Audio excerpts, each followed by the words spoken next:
out our Discover profiles, find out who's hot in the NBL right now, find their bet for tonight, give it a copy. It really is as simple as that. Best of luck tonight, enjoy the game, and of course, remember, dabble responsibly.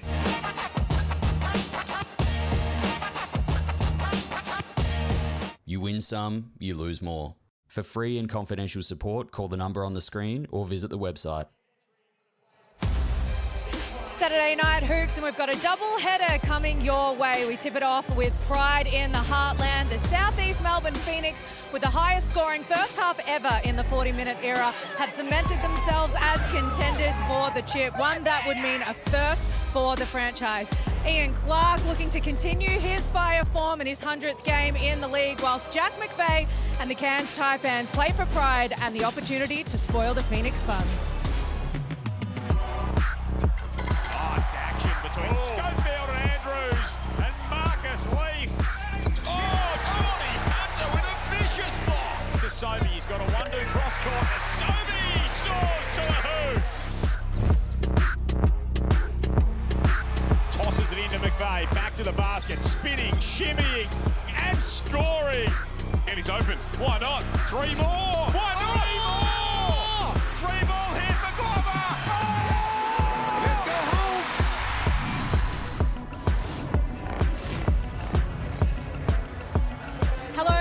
To the Hungry Jacks NBL, we've got the Southeast Melbourne Phoenix and the Cairns Taipans. I'm Kelsey Brown, joining you in commentary tonight with two of the best. Derek Brucker, former NBL MVP, NBL champion Pete Hooley, and we just saw on screen Nathan Sobey and Jack McVeigh. It's a battle of the superstars, Derek. It certainly is, and these guys are in good form. But look, Pete, high energy, defensive intensity is what Southeast Melbourne are made of, and the Cairns Taipans, well, they're the upset masters of NBL 26. They're going to have to be. You look at the Mitsubishi Motors ladder, it hasn't been pretty. The Southeast Melbourne Phoenix, pay attention to the percentage. Because right now they've got a nice little buffer on the 36ers. They want to try and get the top spot. They want to continue to rise, but also the Sydney Kings, if they can get closer to the 111, because it could come down a percentage to avoid the play-in tournament, which, Kels, makes me nervous in this game. Absolutely, it does. Let's talk about this man on screen, though, Nathan Sobey. We've spoken so much about him being an MVP contention. Look at his averages on the season, Derek, but the standout for me was the last time that he played the Cairns Taipans. Well, he went to work. He gave him 31 points, and he was dominating early on. He's such a great athlete, and now that he's starting to shoot the ball better from the three-point line, currently at 35%, that's just really opened up his offensive game, and he's the star of this team. Make no mistake about it. I think it's his best season ever in the NBL. Yeah, I'm with you, and shout out to Josh King. Obviously, to keep him in the same mindset, to be that attacking style, zero turnovers, and still be able to grow as a player this late in his career. He's been a joy to watch this season. Absolutely, he has, as has Jack McVeigh on the other side of things tonight. He goes to the Cairns Taipans. There's $1 million price tag on his name, but he has produced this season. My question for you, Derek, is does Jack McVeigh, regardless of Cairns Taipans' win-loss record, deserve to be in that All-NBL first team? 100%, Kelsey. I have him in mind. He's averaging 21 a game. He's shooting it at 52% from the field, including 40% from the three. And I don't see how he can be excluded from that team just because his team overall hasn't functioned well. Absolutely. And we talk about the matchups on the court tonight, but there's also a matchup off the court. Adam Ford and Josh King. The matchups this season have not gone the way of the Cairns Taipans. Pete Hooley, can Adam Ford pull a rabbit out of the hat? I tell you what, the fact we're at the State Basketball Centre, you look at the head-to-head this season, it's not a great matchup for the Taipans because the elite ball press from the Phoenix and the inability for Cairns to handle the ball and bring it up the court. Remember 2 years ago when the Phoenix shocked the Sydney Kings on this floor? Never say never. Absolutely never say never. But if we take a look at earlier in this week, it was Josh King. He's coming to the league. He's probably one of the most lovable coaches with the time that he gives to us in the media. But he had plenty to say. Let's take a look at some of his comments in the presser. Just happy the guys found a way to win the game, especially when you shoot 30 less free throws than your opponent. I've watched enough press conferences now. I've heard enough players and coaches. We just want consistency, and I've never seen that big of a difference in free throw count. Not saying we don't foul, but we just want some consistency out there. It's gamesmanship. All the coaches are doing it right now in the press conferences. You've got to stick up for your team. That's what Josh King has been doing. We love that. Let's get over to the starting fives and welcome in a man who loves regional basketball and the best member of our commentary team, Joel Peterson. Questionable, Kelsey, that last statement from you. Thank you very much. Well, our starting lineups for tonight: Nathan Sobey, John Brown III, Wesley Iwundu, Geordie Hunter, and Owen Foxwell becomes the 4th Southeast Melbourne player to play 100 games for this franchise, with Kyle Adam, Ruben Tarangi and Mitch Creek also in that club. Lockie Barker gets the start again for the Taipans with King, Andrews, Galloway and Jack McVeigh. 3-0 so far this season, as the boys outlined for you, the matchup between these two teams. The Phoenix have won 6 in a row in this matchup. They are the hottest offensive team in the competition right now. And it is going to take a power of work to slow down this Southeast Melbourne machine. A Saturday night doubleheader tips off from the State Basketball Centre. It's the Phoenix and the Taipans. The second place Phoenix, 18-8 on the season. Winners of their past 2, 9-4 at home. And the Taipans 7-19, 4-8 on the road. And they've dropped their last 2 games, with injuries mounting up for this team across the course of the season. And that's a nervous little fumble from a man who raises the bat tonight in Owen Foxwell. Just crucial to get off to a good start if you're the Taipans. And we'll look at it throughout the entire course of this game. We saw the ladder at the start, and the percentage is going to matter for the Southeast Melbourne Phoenix. If the Sydney Kings keep winning, they've got a better percentage. So if they get the opportunity to run up the score, they're going to do that. And what a start for Jack McVeigh, the no-dip 3. The clay ball from Jack McVeigh gets his evening off to a nice start. Good offensive set there from the Taipans. A lot of pressure will be on Lucky Barker to run the offense against this Southeast Melbourne Phoenix pressure. Jack McVeigh saying to the Phoenix fans, we all know where your seats are, so best you use them. Only 10 seconds in for the Taipans. Galloway from the same spot, same result. And now this is where they can cause a bit of trouble from the 3-point line. Adam Ford, you know, he's just going to give them the confidence. If you're open, let it fly. Let's try and hit a whole bunch of threes. You know, the Phoenix have always got the green light at the other end. Iwundu's been shooting it well recently. He cashes that one. Well, we saw him knock down 4 threes in less than 5 minutes to open the game in that Ignite Cup battle. And already, Pete, these rims are looking real appetizing to the shooters.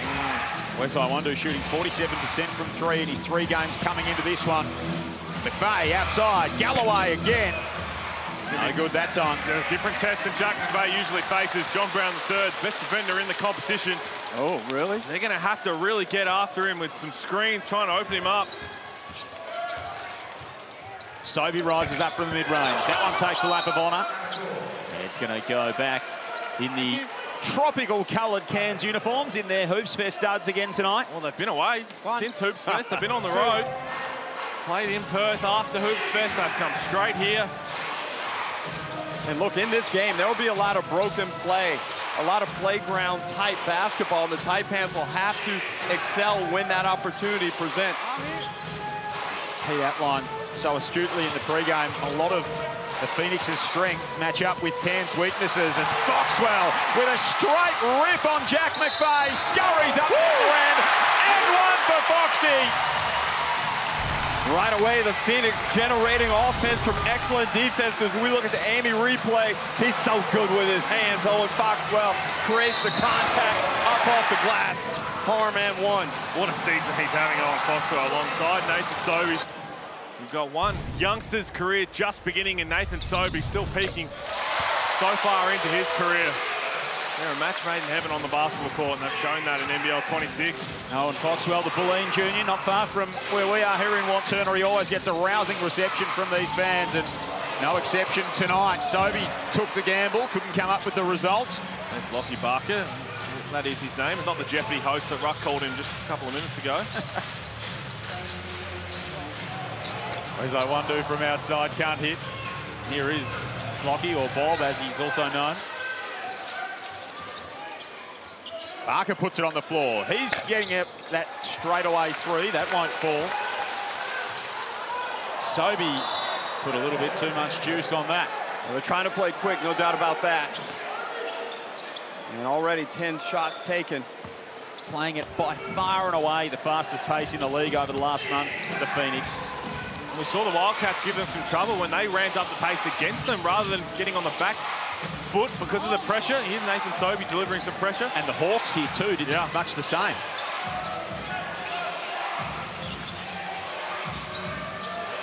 Jack McVeigh sees a double, works himself out of it. Finds Mojave King. He finds the bottom of the net. Hey, that's going to feel good because Mojave King had a tough outing in Perth against the Wildcats. A couple of air balls, feet set. 3 of 5 from deep already for Cairns. Wandu can't hit there. Taipans by 5 in the early going here at the State Basketball Centre. Barker getting downhill, throws that one off the glass, won't fall. The Phoenix are off and running again. Wandu in the corner. He then spills to Andrews.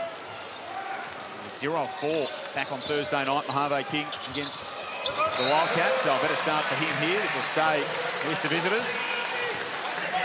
But a solid start here from the Taipans. Traveled over yesterday from Perth, and Adam Ford would be quite happy with this start as they unfortunately turn it over off the baseline out of bounds. Drew Andrews having some words to say as he came back up the floor there. He looks sore. He had the heat back around his lower back in the warm-ups and doesn't look to be moving all that free. And if you've got a sort of a lower back or issue or something like that, you know what's not all that good for it? Sitting on a plane for 4 hours 2 times in a week. It's only 3.5 on the way back.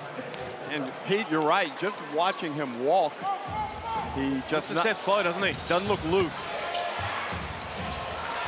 McVeigh, check the feet. Doesn't have to check the finish. This is a really good start from the Taipans. Just put a little bit of a shudder through this home crowd in the early going. Malik Lewis about to check into the game. Joel Peterson, Pete Hawley, Derek Rucker and Kelsey Brown with you. First leg of a Saturday doubleheader here in the Hungry Jacks NBL. Foxwell with the 3. They're 1 of 4 now from outside. Taipans 4 of 6 at the other end as Andrews starts to move a little bit more smoothly. He's got one to come from the stripe. Well, that's a better type of drive when you have a sore lower back, just straight line. And we see Andrew with a nice pass into Mojave, and McVeigh knocks down a corner 3. They're getting good looks right now. They're getting great looks. And again, speaking of the Taipans before this game, they've clearly done some homework. You mentioned the Hawks, Joel, but against the Wildcats where they said, hey, let's just not worry about the pressure. If we can beat it, if we can welcome it and put our own front foot down and attack the rim, we're going to get open shots, we're going to get layups, but the problem is, over the course of 40 minutes, if that dries up a little bit, do you then go in your shell and let the Phoenix do what they do so well? And that's how they get you, just by wearing you down with constant pressure. And that's what Adam Ford was disappointed with back on Thursday. He thought Kansas' first half was okay, and they just had a complete lack of focus in that second half. And then once they made some mistakes, the confidence got absolutely sapped out of them. And that was when it really fell apart for them in that second half. Only made 4 field goals, and Sobey races up the court to try and keep that one in. Chucks it back to McVeigh halfway through this opening half. Now we're going to have a problem with the reset of the shot clock. That was a controlled possession by Sobey.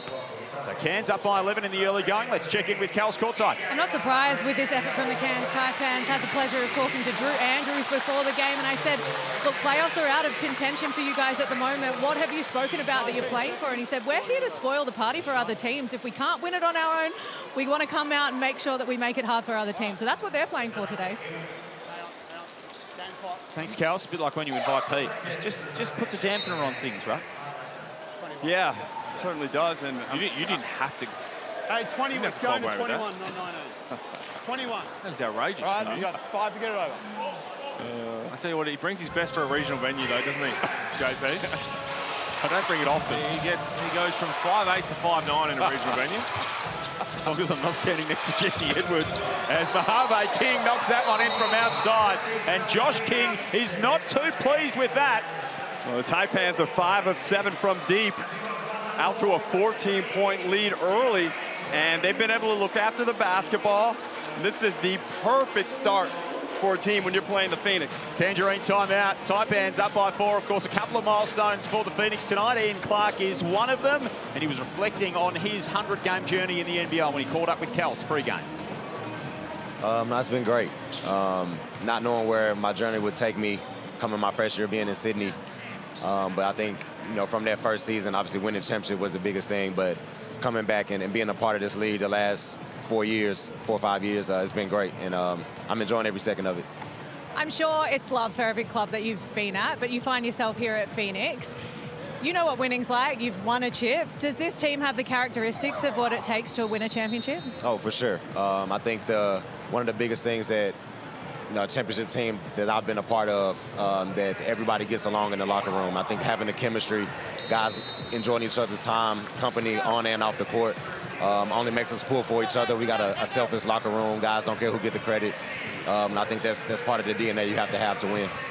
He's played for 4 clubs in the NBL, Ian Clark, Pete. Those 4 clubs just happen to be the top 4 teams in the NBL this season. Sydney, Melbourne, Adelaide, and now South East. A lot of familiar players on the other team, and this is the beauty for Josh King. This is why it'd be so good to coach this team. So they're 2 of 9 to start. They've only got 6 points, but he brings in Angus Glover and Ian Clark to try and tick the scoreboard over. The law of averages says that one of their weapons off the bench is going to get hot in each game, as Angus Glover misses that one and going to continue to help them pile on the points. Good heads-up play from John Brown to win it back. Glover whips it to the corner. Foxwell, that's a little bit strong. Harvey King is going to get up and running. Shovel pass to Andrews. Lee down the lane, fumbled it away. Bad hands there from Lee. Oh, my word. And then John Brown comes down, misreads his teammate, throws it into the front row. That's a back-to-back cupcake. He was open in the front row, to be fair. 4 turnovers in the early going here for the Phoenix. Kels, what did Josh King have to say at that timeout? Well, there's plenty that I can't repeat, plenty of expletives, but he basically said, what do you want me to say? This isn't our effort, this isn't our intent, this isn't our identity. Let's get back to Phoenix basketball. I don't think he would be happy with how they've come out of the timeout, but that's what he's asking for at the moment. It's all a bit wild from both of these teams at the moment. Neither of them has really got a foothold in the contest. Great pass. Marcus Lee is fouled inside. Kyle Adam out there, of course, a former South East Melbourne captain. And now, sorry, John, now with John Brown coming to the bench, if I'm the Cairns Taipans, the next 3 plays have to involve Jack McVeigh.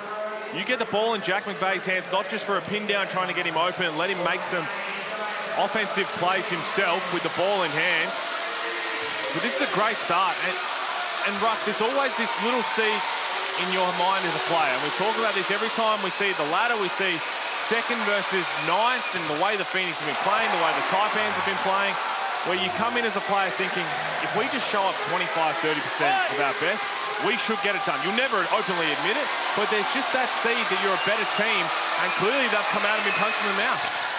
Marcus Lee misses the 2nd foul shot. Code word is cheering. Jump on the NBL app. Claim your free cheeseburger. Head to your participating store and tell them that Marcus sent you. Interesting little bit of byplay between Adam Ford and Josh King there. They looked at each other and Adam Ford sort of hit his eyes with his hands while Marcus Lee was shooting the 2nd free throw, as if to say, I don't want to watch. It's a blistering hot day in Melbourne, so when you go get that cheeseburger, grab yourself a drink. It's a much more family-friendly code than WNBL game last night. Now, the code is all important, Pete. There's no doubt about that. It needs to be both written and said very carefully. Exactly right. There's different opportunities. Kansas defensive pressure has been outstanding. Big. They're doing a really good job of creating havoc. It's been a great start. And to your point earlier, Pete, Josh King spoke to us before the game and said, you know, a real key focus tonight is to respect our opponent. That was going to be a big thing for the Taipans. Be an offensive foul. That is an offensive foul. Whoa! And not to say that they haven't, but East isn't their sharpest start. And that's what I'm talking about, right? Because you might just go skip a couple of steps in the warm-ups. You might wake up a little differently, like, oh, we're playing the Cairns Taipans. They just got obliterated the last couple of games. And it's human nature, Pete. It's very difficult to escape having those thoughts on game day. I wonder, rising to the rim. And that's one way you can get out of it. He's starting to put some heat on the rim. They're 1 of 6 from 3. Turn the corner. Try and establish 2 feet in the paint. Everybody move off the ball, get some easy looks. Andrews is going to stay out there with the 2 fouls for Adam Ford. Jack McVeigh. That was going in. Lee can't tip it home. And Adam Ford is irate, and so is Jack McVeigh, because that was going in. Yeah, they're having a pity party at the other end of the floor. Meanwhile, Malik Lewis smashes in the triple. And Adam Ford is about to erupt. Timeout, Cairns. Jack McVeigh is going crazy at Marcus Lee, and they are having words. Wow. Well, I think it was more, he was saying down the other end, he goes, if you're going to do that, because he pointed down the defensive end, so if you're going to take 2 points away from the team on one end, then defensively, you can't just let someone shoot an open three. And that is a rare display of emotion like that from Jack McVay. And Adam Ford walked away from it. You can see he was super frustrated. And McVay dealt with it himself. Big play phase there as the Phoenix cut this to 9. So this was down the other end, right? Kind of just stood there. He was trying to get back to the ball, but that's what got him really upset. But it was clearly the offensive goaltend. See if we can get it. And Jack McVay, that frustration's been coming, right? It happened in Perth when he got the technical foul from a missed call. They keep losing. He's fighting so hard. Doesn't need that. And you're right, Ruck. Adam Ford just kept his distance from that and thought, yeah, I'm just gonna watch this unfold and see how it plays out. I don't need to get involved in this little scrap. Well, we see those types of interactions a lot here we in go. training, Pete, as McVay puts it. Man, that's... And right now, buckets are at a premium because you know that Southeast Melbourne are going to make a run. And this ball is effectively going to drop down into the hoop, and Marcus Lee knocks it out. Phoenix have got back-to-back buckets to cut what was a 14-point margin back to 9. It has been a great start for the Cairns Taipans. Despite all of that, a little bit of frustration creeping into the camp. Never seen that before from Jack McVay. Admiral Schofield knocks one down. Remember, Pete, coming out of the blitz, I had him number 13 in the top 15. Oh, I remember. May have missed the mark on that one. Yeah, that's an air ball. 6 of 8 from 3 so far, the Cairns Taipans. McVay wants to put the move on at the other end. Galloway gets a good look. Line drive, triple, no. And also just quickly, that's the third time this quarter the Phoenix have just thrown it out of bounds in transition, and Josh King just looking at his assistants thinking, what is going on? Well, that's 6 turnovers by the Phoenix, and they've given up 6 made 3 balls by the Taipans. And back to that Jack McVay, if they're down 10 or something, I don't think he reacts that way. The fact that they've started so well and they're in with a real shot, that's where he's getting also frustrated as he turns it over himself here. Glover, he's going to race up the floor. Didn't go for the dunk that time, just laid it home gently. Thought he might have given us something to admire. Angus Glover. 7 turnovers from the team that turns it over at the lowest rate in the competition, the Southeast Melbourne Phoenix, particularly over the last month when that offense has been humming. Under a minute to go in this opening frame. Saturday doubleheader at the State Basketball Centre. I'll tell you what. Kyron Galloway pulls up in rhythm. That was pretty. What a good role Kyron Galloway has. Hey, we need you to set some screens, pop. If you see any daylight, I just want you to shoot it. And the Taipans are 7 of 10 from the 3 in this first quarter. Is that sustainable? Probably not, Pete. Quite the opposite from Thursday night, though, when Jack McVay scored 34 of 69. No Taipan has scored more than 6 points thus far, and 3 of them have 6. DJ Mitchell with some early minutes, and Geordie Hunter gets after that and puts it back in. And if they were going to pull off the upset, it's got to be from the three-point line.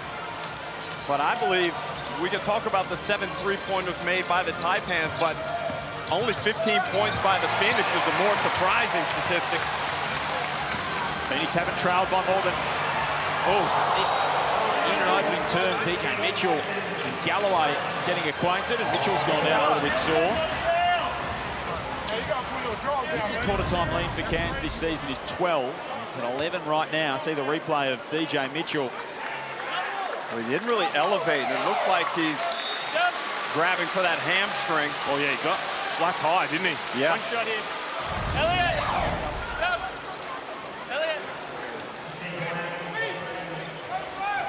Pete, this is why we come out here and play these games. On paper, you look at it and you think this is going to be crazy lopsided, but Taipans have really brought it early to make this competitive. 11-point Cairns lead. Closing in on quarter time. And a fantastic start from the visitors. One that's been full of energy and action nonetheless. Sobey rises up. He was fouled. Yeah, got caught with the hand in there. He got him with the hand. He didn't even react. Kyron Galloway just kind of looked away. Josh King's trying to tell him he got him. gamesmanship going on here between these two. Cairns Taipans up by 11, of course. The NBL proud to celebrate Pride Round returning this season, continuing commitment to inclusion and celebrating diversity across basketball. It's about meaningful allyship, clubs and players coming together to deliver inclusion-focused activations reflecting their local community. Scan the QR code on screen now for a chance to win a Pride Round jersey and be a part of celebrating inclusion across the league. Seen some great stuff already, of course. The interview with Isaac Humphries and AJ Ogilvy. If you haven't seen it, jump on the NBL app, socials, or to catch that. Oh, 2 now. Nathan Sobey. This is highly unusual for a man shooting 77% on the season. 102 of 132 coming in. Oh, in getaway mode.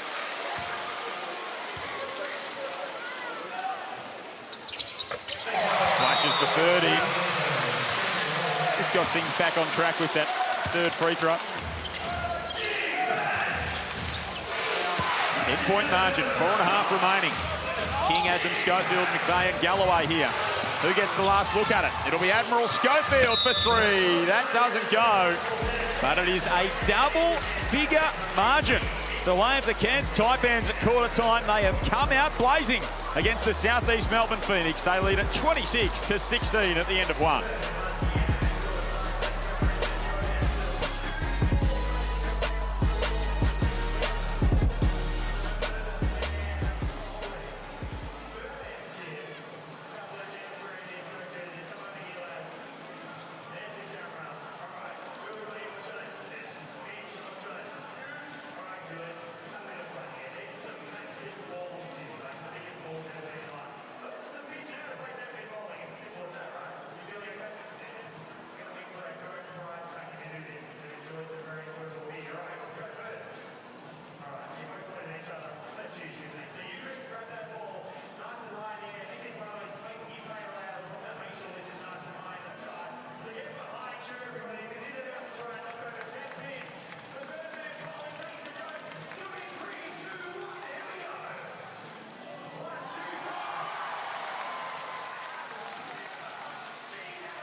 Blistering heat outside and blistering heat inside from the visitors. The Cairns Taipans come into the heartland and shock the Southeast Melbourne Phoenix. A 10-point lead to the Taipans, 26 plays 16. Listened in to Adam Ford. He was happy about that quarter, no surprises. He said, don't worry about that one though. Let's start this 0-0. It was all about rebounding, taking good shots, and he spent a little bit of time cleaning up the offensive end between Andrew Andrews and Jack McVeigh. Got away with a double dribble there. Lockie Barker. Thanks, Kels. He's going to try and make the most of the second opportunity there. Lockie Barker can't hit the 3. Well, Peterson, Derek Rucker, Pete Hawley and Kelsey Brown with you in commentary. Saturday night doubleheader starting here at the State Basketball Centre. Sobey, unorthodox pass to Mitchell, but it works out. Taipans missed the last 3 from outside. Going back to the last quarter as well, and here's the pressure. How do they keep the scoreboard ticking over?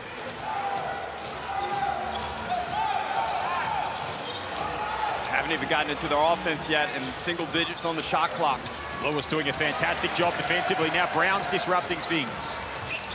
Barker's just going to have to conjure something up, and he does! Lockie Barker from outside. It's a big hit, because you nailed it, Ruck. The first pass in that offense was with 9 seconds to go on the shot clock. The Phoenix will absolutely love that, including that from Nathan Sobey. Finally gets One to go, just their third made three. Joel, it's a danger time right now for the Taipans. This is where things can get ugly quick as Phoenix get on a roll. And they get on a roll. They really get rolling as Galloway hits from outside. 9 of 14. Now, it's a pickup game. Now, one of the problems that Southeast Melbourne are having, Pete, is the shot quality for the Taipans is really high. Lewis puts it on the floor. Mitchell a three. He's trying to trade blows at the moment. Trade baskets from outside. Way up there. Or a dunk, Malik Lewis. Last 6 games for the Phoenix, 111, 124, 124, 97, 108, 123. And that was now an 8-second call. An 8-second call, and again, that started from a couple of possessions earlier when they just got up and in turn Lockie Barker. Andrew Andrews not aware, and they get an 8-second call pretty nonchalantly. And if you're Josh King and you've had a flat start, that's the kind of stuff that'll really please you. Well, they've been doing it this whole quarter. They've just only managed to force a turnover the one time, but it's slowly about building it and getting Cairns to worry about it. Cairns by 11. Led by as many as 14 in that opening term. Phoenix have not hit the front in the game yet. As Foxwell rescues that one and flicks it to John Brown. Good hustle. Foxwell outdoes Lockie Barker to that offensive rebound. 4 offensive boards to 1 in the game so far for the Phoenix. Shooting 39% from the field. The Taipans 22% at this end of the floor. Andrews creates some separation. McVeigh with 5 on the shot clock. 2 of the best scorers in the league matched up on one another. McVeigh sees the double. Can he work his way out of this? Oh, how did he get that to drop? That is absurd. Incredible shot there by Jack McVeigh. Pivot, pump fake, Amy replay. And look, even Owandu comes down and provides a little bit of double team pressure, but that's incredible. How does that even go in? Let alone get the shot off. The strength it took. It felt like it didn't actually get above the height of the rim. I thought he threw it into the bottom of the rim. And he's got an and one out of it. That is unbelievable. And Adam Ford could not have scripted a better opening to this game for his team. You'd imagine Josh King would be reasonably happy with what they've got at the defensive end so far, the Phoenix. And the Taipans are still ticking that board over. John Brown gets tangled up and he's fouled. And Lockie Barker, hopefully that's not on the head. 38. He's had a couple little head knocks. 38. No concussions, but Doesn't let him land. he's getting hit in the head a couple of times. He's been really important for Adam Ford, who's spoken glowingly about Lockie Barker's impact throughout the season, coming in as a replacement player on a number of occasions. Spent a little bit of time away to get married in the mid part of the season, but Fordy's a big fan of what he brings to the table. Well, they've needed all the help they can get in handling the ball, bringing it up the floor. So if Andrew Andrews wants to go to the 2, play a little bit more of a playmaker now, especially without Sam Wardenberg. Need someone who can bring the ball up the court. And to be honest, that's not normally his role. NBL 1 level, he plays the shooting guard and fills it up. But here they need some more help. It's going to be an 8-second call again. Just got it over that time, Andrews. McVeigh to King, 3-ball again. That one just grazes the underside of the net, and Geordie Hunter tosses it away. Owen Foxwell not on the same page as him. And they've messed up the shot clock again. Shot clock, please. Thanks, Andrews. Shot me about 17. So it should have been reset to a complete 24 when Hunter got that air ball. I think he thought Owen Foxwell was on his own, leaking out. So they've got 3.5 on the shot clock right now, and that would not be it should be 22. correct. Yep. That's not going to be sufficient. Brown, Hunter, Sobey, Owandu, Foxwell, the 5 for the Phoenix. 19. Go. King, McVeigh, Andrews, Galloway, Barker. McVeigh's got a game-high 9. Owandu leads the Phoenix in scoring with just 5. Foxwell again with the active hands, forces the turnover. That's number 6 for the Taipans in the game. Phoenix with 8. Sobey, pull-up triple. Foxwell will scurry after it again. Owandu not the first time. That was a foul. Yeah, that was a foul. Wow. Oh, King's saying the same. They're going to get it back, but there was a lot of contact down that end. Offensive rebounds really starting to hurt Cairns now. He couldn't have capitalised. Probably should have had 2 free throws. Well, the Taipans definitely should have had 2 points. subsequent to that.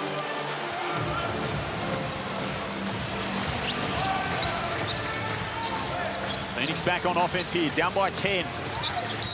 Sobey across the lane, foul. That's Lockie Barker. That's where your position has to be your help. 38. So he's guarding Owen Foxwell, and as Nathan Sobey starts to dribble towards him, your job is to wait there until you make a decision. You're going to take a couple of steps back to Owen Foxwell and trust whoever is guarding Nathan Sobey can move their feet and get back in front. As soon as you try and reach or lunge, you're going to get a foul call. 100 years of thrills, laughs and joy. The Harlem Globetrotters coming to your city. It's your only chance to be part of their 100-year tour across Australia and New Zealand. Don't miss your chance to be a part of the legacy. Scan the QR code to buy tickets now. June and July of this year. This is very rare for Nathan Sobey, who's 1 of 4 at the free throw line. Well, for a high-skilled guy like Sobey, you have that little break with sickness. It can disrupt your natural rhythm, and he was in such stellar form. So it might take him a couple of weeks to get himself back to that level again. Returned with the 19. His games previous to that, 24, 37, 26, 31, and 27. Foxwell is an absolute menace! And he got fouled on that finish, but right now, Owen Foxwell is having a significant influence on the defensive end. Up and into Adnam. Great hands by Foxwell. Goes down, finishes nicely. And again, that's the one time, or a couple of times we've seen it now, where the Taipans, they finally beat the full court pressure and then pull it up. They're scoring when they continue to attack. If you beat your defender, put 2 feet in the paint, cause someone to come over help, hit someone for an open shot. If you pull it out, you do not want to play against the set defensive team in the half court from the Southeast Melbourne Phoenix. Tangerine timeout. Cairns Taipans by 7:35 to 28. Great crowd in here at the State Basketball Centre. Well, Kelsey Brown, you're not courtside at the moment. Kelsey, where are you? I am. I had to get in and amongst this Southeast Melbourne Phoenix crowd. Look at it.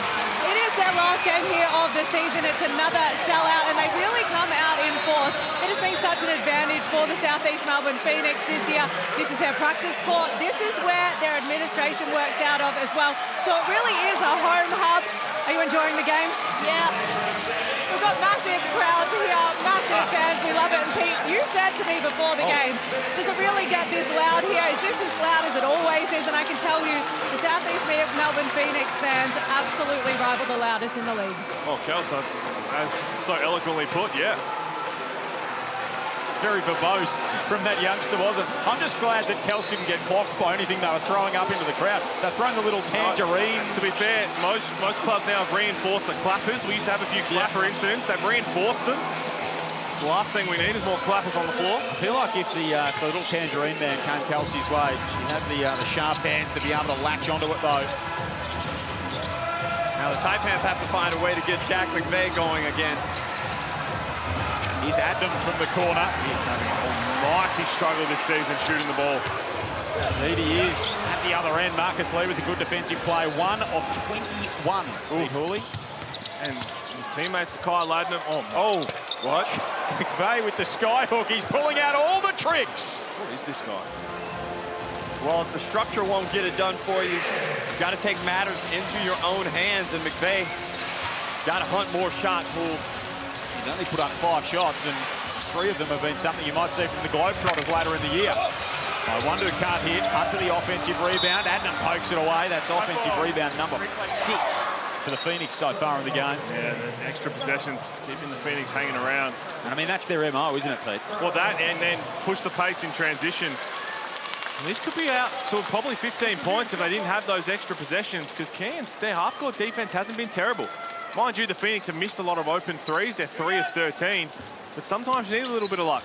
That's right. And John Brown goes to work inside. Marcus Lee got there to block the shot, but I believe the foul was called on Schofield. And right now, the Phoenix are only shooting it at 36% from the field. They're 3 of 13 from deep with 8 turnovers. So, yeah, they've been in a real dogfight on the offensive end. Schofield had a look at it forward as though he wanted to challenge it. It looked pretty clear from where we were standing. Hand right across the arm. I've got a feeling Admiral doesn't have the finger waggle right either. Oh, what's he going with? No, I don't think he's got the sort of the cachet with Adam Ford to be demanding a challenge. Oh, yeah, that's long gone. Oh. Well, he's had a couple he's called for, and he's been nowhere near. I hear you. You can fall out of that circle of trust when it comes to challenges very quickly. So Pete Hooley off the top rope alongside Derek Rucker. It's by 7. McVeigh guarded tight by Brown. Tosses one up. That won't fall. Be a foul on Marcus Lee over the back. Lee is called for that foul. His first personal. Oh, sorry, that foul's on Geordie Hunter for, I guess, a little bit of tunneling almost under Marcus Lee. Marcus Lee was really in no position to get that rebound. I'll have to see a replay of that. That was a curious little incident between the two of them. Schofield misses that one wide. Sobey collects the air ball. 7-point lead to the Taipans. Just over halfway gone in this second term. Saturday night hoops here in Hungry Jacks NBL. Second place Phoenix, 9th place Taipans. Here it is. Here's that foul. Oh yeah, just bumped him out of the way. I'll tell you what, that only gets called on Geordie Hunter because he's 75% he's staring at Marcus Lee. He's staring at him. If you're just watching on your back and watching the ball, you're probably not going to get that call against you. And also that, as you alluded to, Derek Rucker, that should have been Cairns' ball, but no timeouts left for challenge for the Taipans. John Brown gets a friendly roll. You love that little mid-range. Got a nice touch on it. This is the game winner against Perth in Perth, midpoint of the season with precisely that shot. Adnam looking inside. Schofield, Andrews, 3-ball. He's up and down. Good play there by Schofield. It was actually his shot to take, but made the extra pass anyway, and 10 of 19 from 3, the Taipans. Lewis cashes that one. Man's a 10 of 19 from outside. The Phoenix just their 4th 3. Kyle Adnam trying to wear off. And Adnam took a shot on the last defensive possession. Oh yeah, just an offhand there from Nathan Sobey. And the past 2 possessions, he and Sobey have been getting into each other. Look, have a look. James. He'll have to check out of the game to get that lip taken care of. And I don't think he had to go looking for the evidence there, Kyle Adnam. There's a little bit more of... That wasn't the one that caused the blood. It was the one before that with the offhand. That's why he just got up and went straight to the ref. Southeast have trimmed this back to 5. Cairns led by 14 in the opening frame, by 10 at quarter time. For just their 8th win of the season, Southeast have only lost 8 games on this campaign.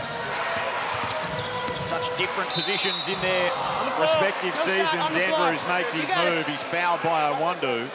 Heard Ken Arick say the foul's on the floor. You can see what the Taipans are trying to do, both Jack McVeigh and Andrew Andrews, with them getting their hands in there. They're trying to force some steals. They're hunting out that contact, almost hook and just show the referee, hey, they're not in legal guarding position. 14 for Cairns after the foul call. McVeigh again just works his way in with some real craft. Jack McVeigh's got 13 in the game. This Phoenix crowd at the moment, a little perplexed, a little flat. Angus Glover trying to get them up and about. Weapons all up and down that bench. Third three-pointer of the term for the Phoenix. Jump ball. And Joel, this is what we were talking about in the first quarter. Yeah, you can stay with them for 10, 12, 15 minutes, but as that pressure continues to mount throughout the course of the game, can you withstand it and continue to execute effectively? And again, you have to either trust your ball handler, who it's Andrew Andrews, and just clear out and let him have one-on-one to get the ball over the floor. Or if you're going to set a screen, after that, you've got to hang around for a release. If you bring a defender and just stand in no man's land, the Phoenix are just going to go and double you and try and press you and turn it over. Glover couldn't hit. Another offensive rebound. That is 7 in this first half. Clark gets to his floater. That won't fall. He's trying to harass Lockie Barker at midcourt. Called for the foul. Already 2 shots. A very, very opportune time now for the Taipans just to be able to withstand some of this pressure. The Phoenix knowing if they foul now, the Taipans are going to the line. Is that a foul, Hool? It's on that left hand, just a bit of a pullback on the hip. We know they tread the line. They toe the line when it comes to the defensive pressure.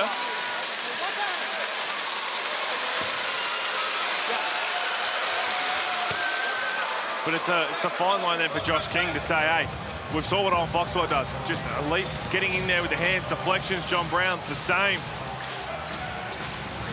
3 steals in the game so far for Foxwell. Ends with 9 turnovers now after it was the Phoenix who were profligate in that first term. Iwundu spinning, ran into a dead end. Glover can get them out of trouble. He's so good at hitting those bailout threes. Good defense by the Taipans, all ruined by the talent of Angus Glover from deep. Angus Glover's got 8 points on 3 of 5 shooting. He's 2 of 4 from outside, 6 of 17 the Phoenix, 10 of 19 from deep the Taipans. McVeigh surveying his options. Andrews goes back to Jack. He is such a talented shot maker. We talked to him before the game, Hools, about that shot right there. It's unblockable. That sure is. Just full fadeaway, one leg. Kind of uses that front leg as a bit of a screener to keep the defense off him. Iwundu laces the triple. 2-point game here with just over a minute remaining. Let's check in with Kels. They might be down at the moment, the Southeast Melbourne Phoenix, but they have won the last 8 when they have scored 10 or more threes. They're currently at 7. We know they live by it. I'm hanging out for this. Andrews in the corner. He adds another for the Taipans. That might be their best half-court possession all season because that ball was zipping. They're putting 2 feet in the paint. Extra pass, corner wide open 3. Iwundu the other way. That's no good. Brown. Second chance opportunity. That's a foul. And that is a foul from Wes Iwundu every day of the week. Well, you're rapping there for a second, Joe. Wait, 25. Unlikely, Pete. That no good, he said.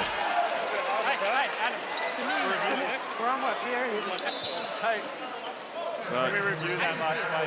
So Adam Ford's barking for this to be looked at, and they're just going to have a look to see play on the ball. He was clearly a little frustrated, just threw his arm out there. The contact was above the shoulders as Mojave King was trying to push it up the floor. But what an outstanding first half by the Taipans. Currently up by 5. They should go into the change room with a nice little break as King can knock down a couple of these. And Adam Ford dismayed. Feels that should have been unsportsmanlike. Only led at halftime 9 times all season, the Taipans. They have not been in this position often with the way that their season has gone. Mojave King gets the back end of 2 at the line. Taipans' highest first half score on the season is 52. Well and truly within touching distance. Glover, triple, yes. It's automatic. Great action to free up Glover. And right now, the way he's shooting the ball, there's only a couple of guys that are more deadly from outside the stripe. I feel like he's going to be one of, if not their most important players in the playoffs. Andrew Andrews, what a finish. Because he's been there, he's done it before. And some big plays across the course of his career as Angus Glover. He knows what those big games are about. And Adam Ford signaled for Marker to create that foul there so that he could get Marcus Lee back into the ball game for defensive purposes. Mojave King will take a seat on the bench. Front court.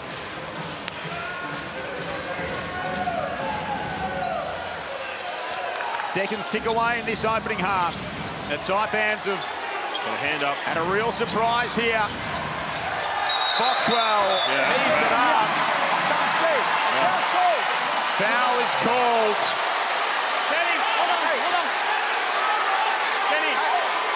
Adam Ford was losing it, and it wasn't the referee. I think it was at Marcus Lee. Again, it comes down. Yeah, so that's what Adam Ford was getting angry about. Was the foul was there, but it's more of clock awareness. Clock awareness. Yes, you're trying to do the right thing. You actually have a better angle than You're trying to crawl in. 3 shots.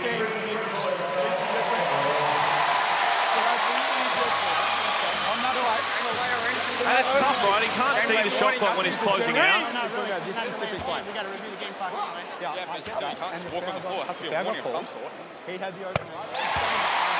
So he can't see the shot clock. He's trying to do the right thing and arrive on the catch, but all on Foxwell can do with .8 on the clock is just launch it. Pete, you're not trying to jam him up when you're Marcus Lee. You have a length advantage. A medium closeout would suffice. Get your hands up, challenge the shot, live with the result. Just trying to be a little generous, but I hear spot on. I hear you. Because that hurts. That hurts big time. Foxwell makes 2 of the 3. Back to a 3-point margin. And the Taipans will not even attempt one to get to the half. And there is a good deal of frustration among both these coaches at the moment as they go to the half. Adam Ford and Josh King a little bit perplexed with how that last little while has played out. They'll just take a moment to simmer down. But the Cairns Taipans have come out red hot in this ball game. They lead by 3 at the half. Well, Pete, we said they are the upset masters of NBL26, the Taipans, and they've got their eyes on another one. Equal highest scoring first half of the season for the Cairns Taipans. A big reason for it was Jack McVeigh. He's with Kelsey Brown. Absolutely. It is 52 points to the half. Jack, you must be happy with how that's going on the offensive end. I don't know if I'm ever happy at the moment. I want to get a win, and some dudes aren't coming to play right now, and that'll leave me pissed off, eh? We love hearing your frustration. We know that Phoenix are a good team. They're going to come out in the second half. It didn't go your way in that second term. What needs to change in the second half? I mean, they apply pressure, so it's like poise getting into our stuff, and then D-trans and rebound, and they have a style that wins games, and it's like controlling tempo and me taking some deep breaths and trying not to be so angry. Thanks for your time. Appreciate it. We love that energy from Jack McVeigh. 49 plays 52. The Cairns Taipans lead the Southeast Melbourne Phoenix here in the Heartland. A big second half coming up. We've got a big halftime show. Hungry Jack's halftime highlights right after this.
celebrating Pride round here in the Hungry Jacks NBL, and the Cairns Taipans have come to Melbourne and shocked the Southeast Melbourne Phoenix. It was a 10-point lead at quarter time. Southeast Melbourne Phoenix applied some pressure in that second term to come out 49-52 in the half. Kelsey Brown with you at halftime, joined by Derek Rucker and Pete Hooley. And guys, if we take a look at the halftime match stats, there's a few things standing out here. Well, there's a lot, and it's a highly emotional game, Pete. But right now, if I'm the Taipans, I'm disappointed with only a 3-point lead. I feel like the Taipans should be up by more, and that leads me to believe the Southeast Melbourne Phoenix may run over them in the second half. Pete, let's take a look at the frustration from Jack McVeigh, though. Respect that he wants to call that out. That halftime interview, he said he's frustrated. What do you make of it? Look, I love it. And again, you know what's frustrating? He talks about some guys haven't come ready to play. Frustration is losing multiple games by 30, 40 plus. He just wants to win. And again, a lot of that was directed at Marcus Lee with a couple of the decisions he made in that first half. Adam Ford as well. And he's talking about guys not being ready. They should be, as you said, Ruck, they should be up double digits right now, but they're just doing silly errors. But I hope now in the locker room, it's a different approach. It's like, Marcus, our frustration is we want to be able to come out here and win this game. We have a position to, but you say, hey, lock in. We've got another half. We need you. You've played well at times as well, but it's a whole different approach rather than what we saw, because the first half is inevitable. That's human nature, man. They're trying to battle. They're up right now. They just want to win. Absolutely, and a lot of that is just desperation to get this win. They're looking for their 8th win of the season, but despite the frustration, he has been incredible on the floor. This man is a scoring machine. Let's take a look at the Hungry Jacks halftime highlights. It is our man, Jack McVeigh. Well, I caught some flack because in the pregame I said that he's in my first team All-NBL. Well, I've got about 5 people that texted me, Pete, and said that is not the case. He shouldn't be in there. So we'll see where it leads to, but he's been great in this first half. And the Taipans as a team, they don't really do anything structurally to help him out. A lot of this was off his greatness. To be fair, for that point alone, he's definitely in the conversation. He's going to be an almighty. There's 2 spots up for grabs in the All-NBL first team. Jack McVeigh will definitely be in contention. What a first half that he has, the Blackmores profile, 15 points, 6 of 8. You're talking about not running enough for him. They need to get him some more easy looks. When John Brown is not on him, how do you put him in a position to succeed? Find him, ask him, where do you want the ball? Run that set for him, and everybody move. Don't just stand and watch. Move off him, because he's a willing passer as well. Now, this is a Felix joke, but what's better than one basketball game? 2. Doing 2 without Felix. We got a doubleheader coming up. It's Tasmania and Illawarra.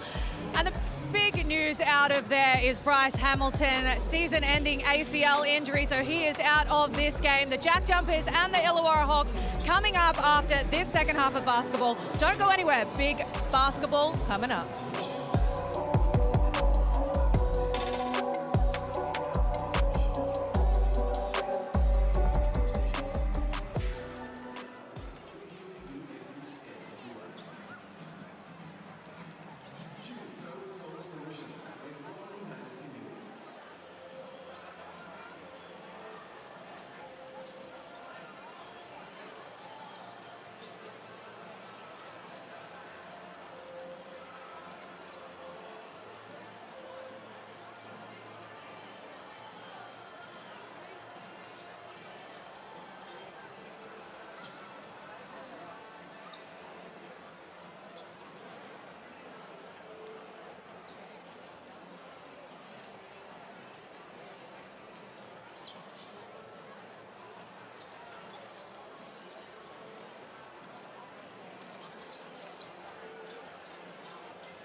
Hello, mate. Hey, how you doing? All right, AJ. I guess we'll start with, like, we obviously played against each other, but never really crossed over outside of the court at all. So I guess talk to me about your life, how things have sort of shaped up in that sort of space a little bit. I was very lucky with my career. Got to travel the world and get paid to play basketball, which is such a privilege. Probably didn't live my life as authentically as I probably could have during my time, especially in the NBL. I've been married for nearly 18 months now. I met my husband when I was playing in Sydney, so was with him for all my time in Wollongong and part of the time in Sydney. Was he around the team? Like, did you interact? Did you sort of combine those lives, or did you keep it really separate? Like, how did you go about that sort of stuff? While I was in Sydney, probably kept it pretty separate, but I also wasn't, I guess, super discreet about it. Some of the guys probably knew. Nothing was, I guess, ever explicitly said, especially at your level of openness. While I was in Wollongong, definitely more of the guys got to know him. A couple of the guys, my old teammates, were at the wedding. There was, I guess, a level of recognition and knowledge around it, but just not openness. I don't know about you, but when I started like telling people that I was gay and like coming out to my inner circle and stuff, every time got a bit easier. And then I started thinking like, well, I could probably tell teammates now and do things a bit more publicly. Like, did it ever snowball positively, like to a point where you thought you might have come out, or you might have within the team, within the league, like all that sort of stuff? Or was it always just for you going to be like more a private thing? Yeah, I think part of it was, I viewed it was just my business, but the world shifted probably in between our generations, right? Like, when marriage equality vote rolled around, I was very vocal around that while still not publicly saying I'm a gay man. I just didn't have the personality that you have. I don't think I could have carried it the way that you do. A bunch of my friends started sending me the video, hey, did you see this about Isaac? It was just such a huge moment, not just in the NBL, but basketball across really the world. Hugely beneficial to have someone of your stature and attitude be able to step forward and proudly say, this is who you are. People know my story, now people will know yours. I always find there's something in my story that someone connects to in different ways, and I can't wait to see what people connect to in your story. Really powerful stuff from AJ Ogilvy and Isaac Humphries' Pride Round here in the Hungry Jacks NBL, just showcasing what kind of role models our athletes can be in broader society to celebrate their inclusion and diversity here in Pride Round as we are tonight. Cairns Taipans by 3 points over the South East Melbourne Phoenix. Joel Peterson, Pete Hawley, Derek Rucker and Kelsey Brown with you in commentary. We're underway here in this second half. Great to welcome in South East Melbourne coach Josh King. Josh, what have you made of the first half? Yeah, obviously we didn't get off to a good start. Cairns is ready to go, making a lot of threes. I thought we had a better second quarter, but we had too many turnovers in the first quarter offensively. It's obviously hard to reflect on the first 3 or 4 minutes mid-game, but was there any particular reason you thought you got off to a slow start? Yeah, I can't pinpoint it. I mean, clearly we weren't ready to go. So credit to Cairns, and now we're in a dogfight here. Josh, did you address the turnover situation? 8 was probably a bit high for you guys against a poor defensive team. Yeah, no, we just want to get shots up. That's always our first thing on offense. So it's something we discussed for sure. Thanks, Josh. Good luck for the rest of the game. Yeah, thank you. Josh King, South East Melbourne head coach, joining us in commentary. First bucket of this second half goes the way of the Taipans, who lead it by 5, led by as many as 14 in that opening quarter. They came out firing. Sobey lost it, Foxwell recovered it, Brown comes down the lane. Also, a quick shout out Josh King, the coaches who give us that access. He's down 3 to a Cairns Taipans team at half-time when many thought they would just walk over them, and still puts on the mic and has a chat with us. And was cordial, because you can tell right now his frame of mind is not of that to be doing interviews at halftime, so we appreciate his consideration. I have to let Nathan Sobey sit down with the third foul that he picked up. Tough. A little bit just before, and it's worth noting, go back to New Year's Eve when these two teams last played each other, and at halftime the score then was 52-48, and in this one it was 52-49. And in the New Year's Eve, Phoenix won by 15. They put their foot down in the second half. They did. Had a really big second half. The Southeast Melbourne Phoenix. Reza Wandu's trying to get them off on the right foot here as he ties us up at 54. He's been a great acquisition for Southeast Melbourne, getting better as the season progresses, especially with shooting that 3-ball. 27, 13, 23. Reza Wandu's last 3 games. He's got 11 so far. Barker in the corner, can't hit. Phoenix have not led in this ball game. Jack McVeigh's got to shoot that. Jack McVeigh just has to shoot that ball. Just trying to make the right team play. We highlighted all his frustrations in the first half. That's the spot. Kyle Adlam comes back to boost. He used to play here. He used to be the captain here. Got cop on, was bleeding. More than 100 games for the Phoenix, Kyle Adlam. Hans Foxwell joins he, Ruben Tarangi and Mitch Creek in that club tonight. Harvey King's pushing it off the miss. Andrews now wants to settle things down.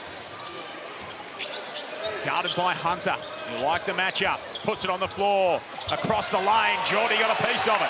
Underrated defender. He's got great length and timing, Hunter. Whoa. Clark at the other end. Bang! Ian Clark gives the Southeast Melbourne Phoenix their first lead of the game at 57-54 on the Amy replay. Amy replay. We've seen this from Ian Clark before in transition from the Kmart logo, if you don't mind. That's why you're bringing Ian Clark mid-season if he's available. 57-54, Southeast, the first lead of the game. Cairns have led by as many as 14 points in this game. We're 2.5 minutes into the third term. Let's head into the Cairns huddle. You get us in horns. You're always going to roll on this, okay? I want the fight to always fucking roll in the horn set. Hey, no matter who you come on. Got it? And then we got to be aggressive. Guys, I don't mind the shots. You got to be ready to fucking shoot it. You got to be ready. Don't spectate. Adam Ford, passion in his huddle, as always. Apologies to any little ears. Might have caught some of the language there. Yeah, what time is it? Yeah, can't do that. Clearly an emotional setting that they're in at the moment, this Taipans team, because they are really scrapping to try and pull out an upset victory. And again, we talked about the message he would have given his team before this game. It's exactly that. Probably needs a few more expletives in the pre-game, but if you're open, shoot it with confidence, but also in this, when they're trying to advance the ball, bring it up the floor, you've got to trust one guy with the ball, either set a terrace screen or just get out. If you just hang around, the Phoenix are so smart defensively, they'll quickly double and they'll turn you over. So right now, if you're going to trust Kyle to bring it up, just get out. Well, let me expand on what you said. As it pertains to Jack McVeigh, if you are slightly open, shoot it. Hey, look, Jack McVeigh, if you're not open. As long as you're on the floor, just shoot it, Here we go. Mojave King coming inside. Geordie Hunter gets vertical. So he wants a challenge, and Josh King is thinking about it. Oh, we're going to get a challenge. So Josh King asked him, he said, I think you jump forward. He looked vertical, but it's a good challenge, I feel. You can't quickly check because he was definitely straight up. But Josh King also immediately said to his assistant coaches, I think he jumped a long way forward out of his cylinder. Harvey King, hard left hand. Well, that's good D. There is no foul there. That's great defense. That's pretty good defense right there. This is a great angle. I mean, what else is he supposed to do? Correct. His hands don't drop.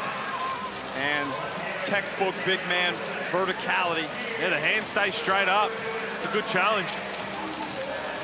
Up by 3, the Southeast Melbourne Phoenix. It would be Geordie Hunter's third foul as assessed. When his body leans forward ever so slightly. But to be honest, what are we asking from the bigs here? Because he's disciplined enough to keep his hands straight up. So it feels like a... Oh, I'm worried how long it's taking. Like, that's just his chest going out. If that's not called at all, you're happy with that verticality. I'm worried about how long it's taking when you break it down and actually look. You can't ask your bigs to do more than that. The foul, we're going to adjust for. It's a good challenge, and it's a good bit of defense, and it's a good result. That is the right call. That has been assessed no foul. Now we'll go and toss it up at half court. Southeast by 3. And They will get the ball back. I'd be running something for Ian Clark here. Oh, they're trying. A little down screen. Oh. Boxwell almost loses it. He's going to pull deep from deep anyway. Ian Clark coming downhill. Beautiful move from Ian Clark, who is providing one hell of a spark for this Southeast Melbourne team. 5-point lead to the Phoenix. Let's check in with Kels. Priority for Josh King was Ian Clark on that offensive end. He'll be happy with that. They're looking to go back to the well with him. And also, what a luxury it is. Nathan Sobey's on 3 fouls. We might not see him for the rest of this quarter, but bring in Ian Clark, and that's what he provides. It's pretty remarkable stuff, Kels. That from Andrews breaks a 10-0 Phoenix run that had the lead at a game-high 5 for Southeast Melbourne. Hunter backing down on Galloway.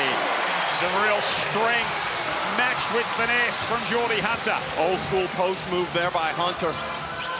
Shows him the ball, drop step through the middle of the floor and finishes nicely. Andrews elbow Foxwell in the head. Second one, he doesn't have to do it. He really doesn't have to do it. His body should be that position, right? So he comes up, we see the snake dribble so often, tries to find where Owen Foxwell is, and just there. Dominant action is the elbow. Dominant action. Going to chat at Elliot Green. I have no idea what possible argument he could be putting forth. But he is prone to putting forth arguments, as we know. There isn't time for talk, and it's not now. Hunter again going to the block, working on Lee, tossing that one up, almost got it to fall. And he'll stay with Southeast Melbourne. Geordie Hunter wanted the call as well. Felt like he got some contact across the chops. Thank you. Warning here. Warning here. Warning on Adam Ford. Warning. And he'll hear it from the locals.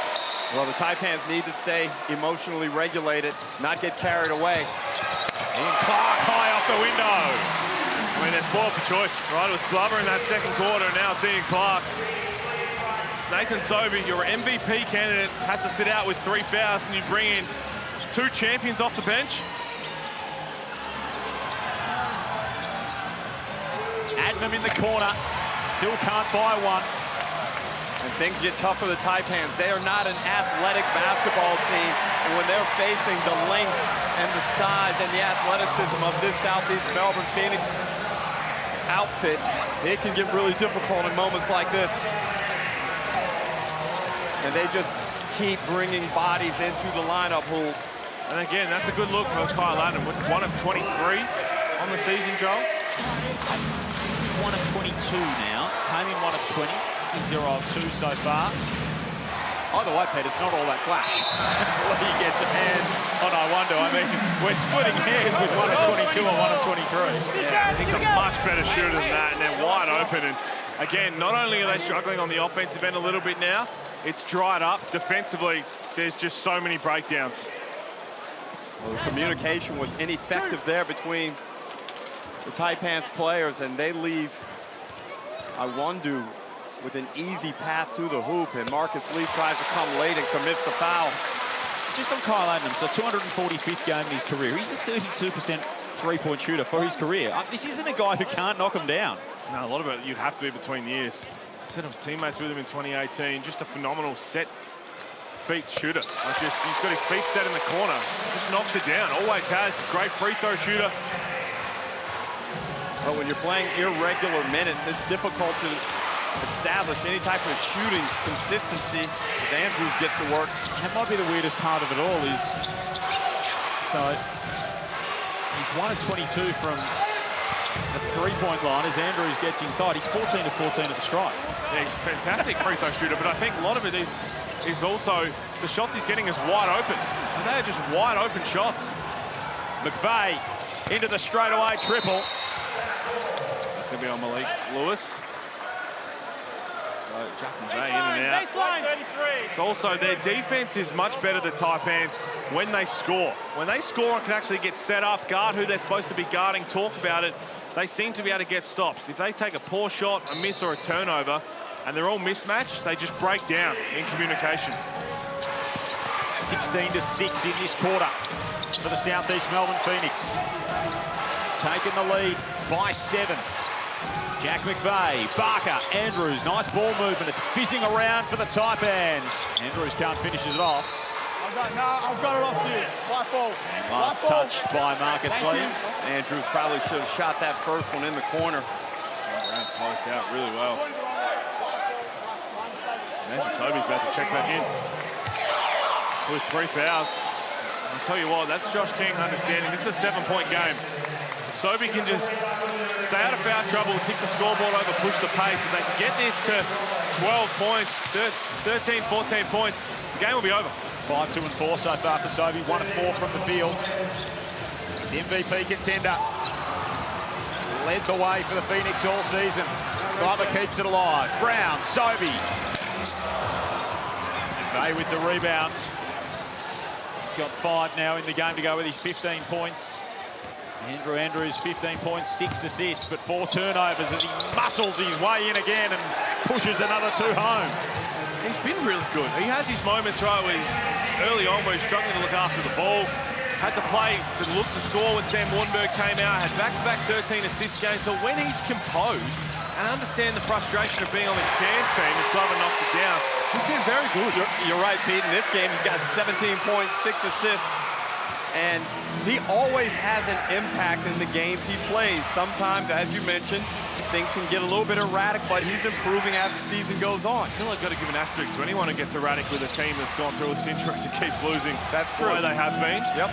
But as a veteran, he also has to know to be better in those moments. But he's really keeping him in this right now. 19 points now for Andrews. He's 8 of 11 from the field. Let's check in with Kels. I said before, I had the chance to speak to him before the game, and I was a little bit cheeky and asked if he was eyeing a return to NBL next year. He said he loves the league, the caliber of the players, the pace of the play, and the style. Pete, is he one that you're bringing back? Well, I think Clark. I mean, I think you're going to have the conversation. I don't know if he'll be one of those first off the board in terms of imports around, but as we said, there's an offensive foul. He's definitely proven that he's more than capable of playing at a high level in the NBL. Well, it didn't take him long to get back to this level. And John Brown with the pressure in the backcourt on McVeigh.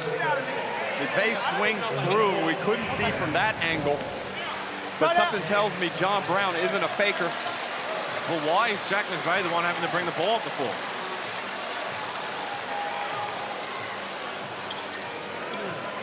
Just cleaning up some of the sweat from John You guys Brown. happy here? Still playing, yeah? All right, Still a little bit sore as here comes Jack McVeigh continuing to discuss things with James Boyer. Alongside Elliot Green and Ken Eric, our referees tonight. Jack McVeigh is really frustrated. He's losing his cool. We've seen this before in this venue.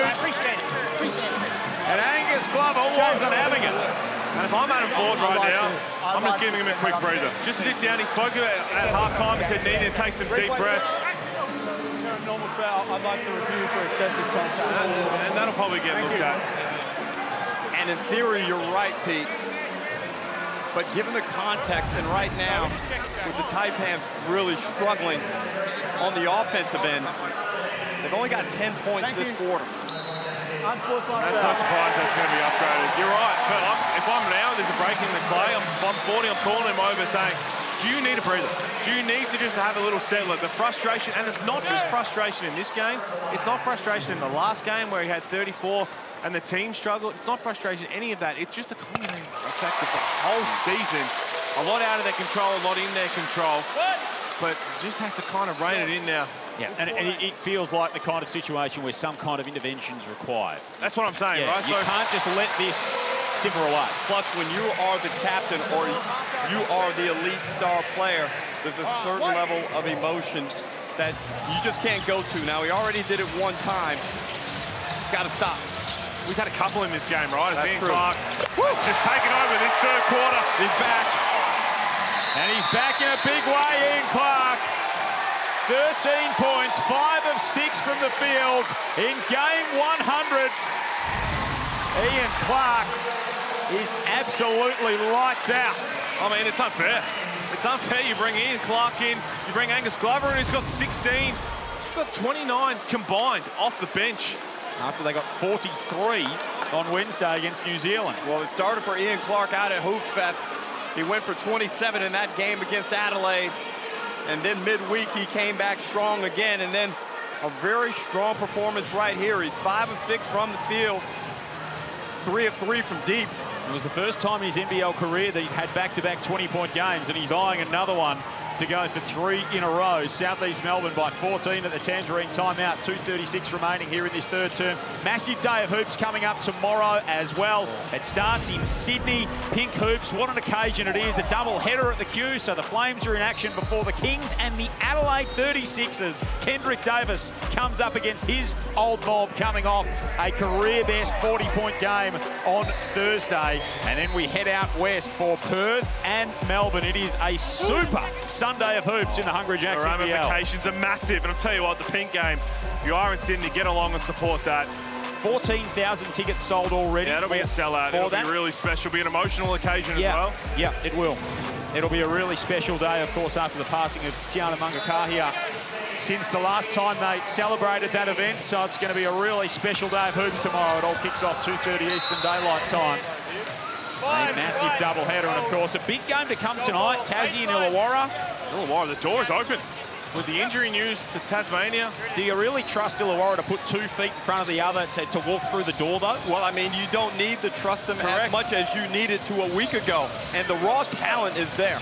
But I think that's also would be the couple of losses they've had, they'll be thinking, oh, we're out of it because Tassie's flying right now. With the injuries to them and now New Zealand, absolutely the door's open. McVeigh gets stripped. Lewis at the other end. This place is ready to erupt. Oh, it is such a charged environment here at the State Basketball Center. There's not an empty seat in the building. And Josh King has given them a team that they can connect with and really get behind. I like this. I like this from Adam Ford. You said to save him from himself. Just for a minute or so, just take a couple of deep breaths. Try and reset everything. Feels like the right call. Pete Williams, Eric Rucker with you, analysing things tonight. Kelsey Brown courtside, 2 minutes left in this third term. Sobey whips it to Lewis. Who did that last touch? Angus Glover is the verdict. And the thing about the Southeast Melbourne Phoenix on offense, they generate such good looks for Glover and for Ian Clark. Andrews saves it, goes behind the back. See what the Phoenix are trying to do. They don't want Andrews to handle it. They want Lockie Barker. They've scored 60 points since quarter time, the Southeast Melbourne Phoenix, after they had just 16 in the opening frame. Give me that. Glover and Schofield getting tangled up down low. Now he's on 20. Sobey, it's a hit. 2. Well, often teams take the personality of their coaches, and we know both these coaches are fighters. They're pit bulls. And Sobey is in there hacking away. I reckon Josh King's going to challenge this as well. Maybe Angus Glover just showing some of the frustration of being the victim of the Jack McVeigh little cheapie at the other end. Well, that's a foul on Nathan Sobey. Yeah. That's Sobey's 4th foul. Wasn't on DJ Mitchell, but also worth noting, because of the little pushy and shove between Glover and Schofield, it gave Josh King enough time to look at the replay. There's nothing in that. You think there's something in there? Taking a fair old swipe at it. Did he get him on the face? Across the shoulder and the chest and maybe the other arm.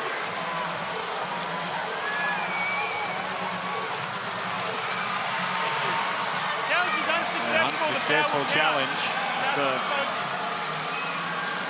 a pretty clear-cut thing in the end.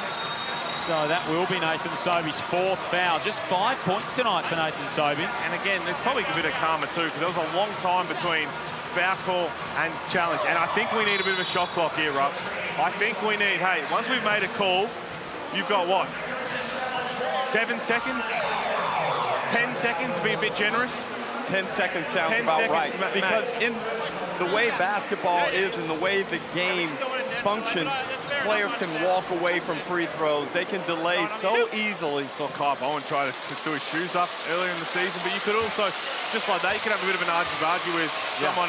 They're not going to get anything untoward, but give enough time for the replay assistant. Corin Galloway shooting free throws. All roads lead to the Gold Coast. The Hungry Jacks NBL Ignite Cup presented by Disney+. The final on the Gold Coast, Feb 22. NBL.com.au/Ignite Cup for all the updates. As we get closer to crowning the inaugural winners, what event it's going to be in the Sunshine State. Feb 22. It's going to be massive, the final of the inaugural Ignite Cup. Both go at the line for Galloway. Foxwell, big hit from outside. Not only do they have some unbelievable three-point shooters, they've got guys who are not afraid to launch from deep. Clark, Sobey, Glover, Foxwell, even Wesley Wandu. Harvey King connects at the other end. So the Phoenix have shot 14 three-pointers tonight, as in put them in. The Taipans 12 at the other end. The most by any team so far this season is 18. Southeast have done it twice, New Zealand once. Two of those 3 games against the Illawarra Hawks, who've been a victim of a couple of those barrages as Mitchell tosses it away. Mojave King bounces it off his hamstring. And Ian Clark wants to tee another one up. 42 seconds left in the quarter. It's getting a bit scrappy down the stretch here for the Taipans. 13 turnovers already in the game. They led by as many as 14 early. It's Southeast by 12. King can't hit. Ian Clark the rebound. There's 5 seconds shot to game clock. Looking for a 19th win of the season, Southeast Melbourne. A superior percentage to Adelaide that sit above them on the table.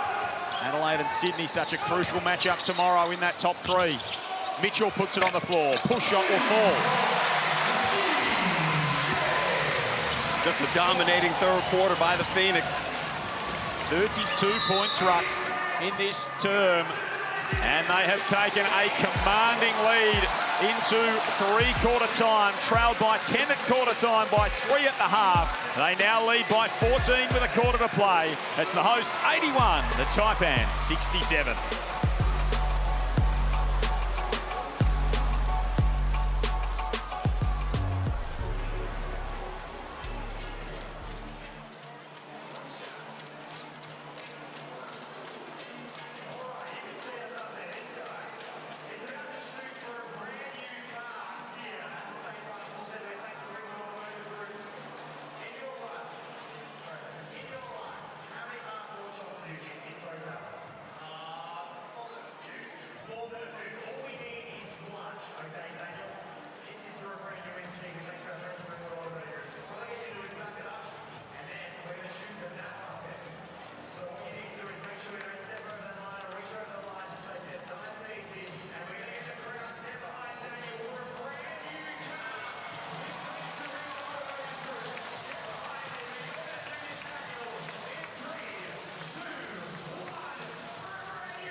Phoenix well and truly put the foot down in that third term to dominate the Taipans on their home floor. A 14-point lead to the Southeast Melbourne Phoenix. 81 plays 67 heading into the final term. It was a big quarter for Ian Clark, now sitting with 13 points.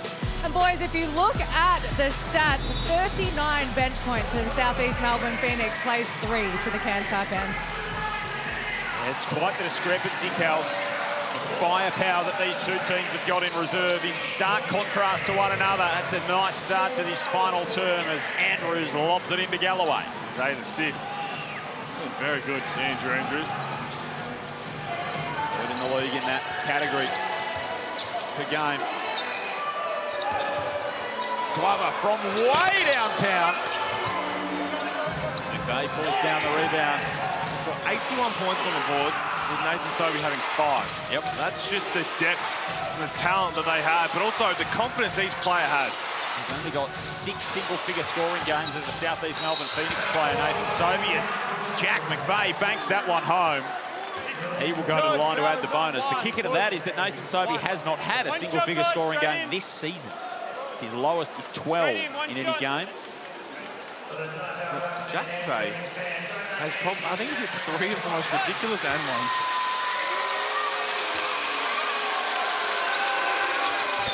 Good start here by Cairns. You mentioned it at halftime, Rock. Imagine what Jack McVeigh was producing if they could get him the ball in execute sets rather than him just having to make something out of nothing.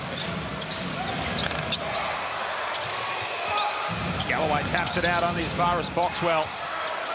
11 offensive rebounds for the Phoenix. And Wes Iwandu gives them the second chance 3. All 3 for the Wundu now. 15 for the Phoenix, 18 record this season, Joel. Yep. They are chasing it down, mowing it down at a rapid rate. Andrews outside. Adnam rattles that one in. And finally, Wild Cole cashes one. He's 2 of 23 on the season. Well, he can take a deep breath, feel a little bit better about himself. He has a little conversation with Angus Glover about it. Hunter soaring inside. He got fouled. Adam Ford's in the ready position for the challenge call here, situating himself between the score bench and the video reviewer. Would have been a very quick challenge. Real quick, and Josh King had some words for Angus Glover about his D on the other end, just giving Kyle Adam a little bit too much space.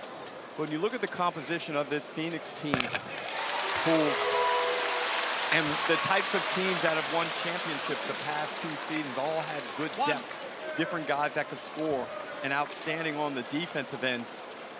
You know, Josh King be feeling pretty good about where his team sits right now. Still a lot of work to be done. But they've got a lot of the key elements. Well, we talk about now again to the business end of the season. You think about championship favourites and who's going to make the championship series. Just watching the Phoenix continue to get better, right? That's going to be an offensive foul there. Foul on Jack McVeigh.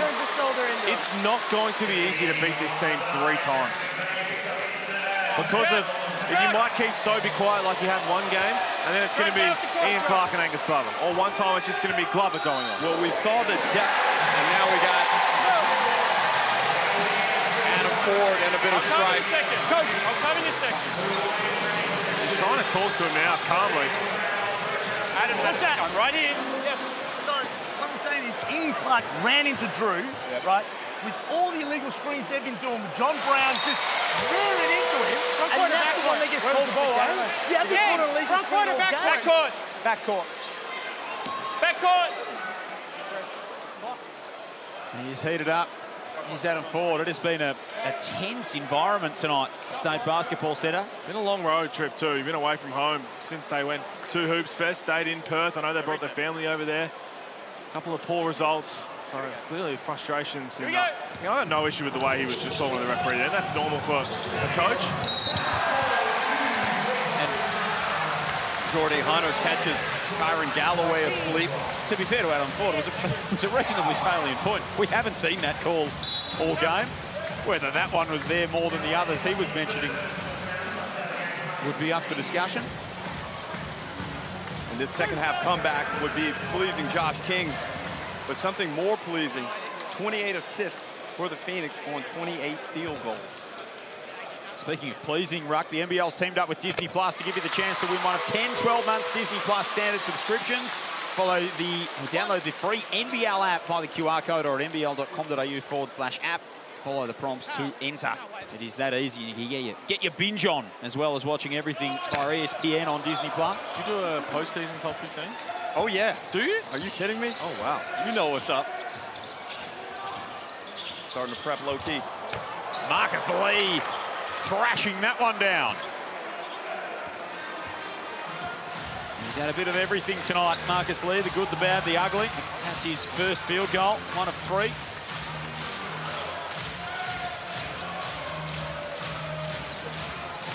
Foxwell sizing up Andrews, stepping outside. And their other milestone man getting involved as well. Owen Foxwell's got 13 in the game. He's 2 of 4 from outside. Throughout all his growth as a player and continuing to get better each and every year, there's John Brown with his hands. That step back, he's mastered it. Foxwell to Glover. This run and gun Phoenix team, they found their groove again. Closing in on another 100-point game. They lead by 16 with 7:21 remaining in this one.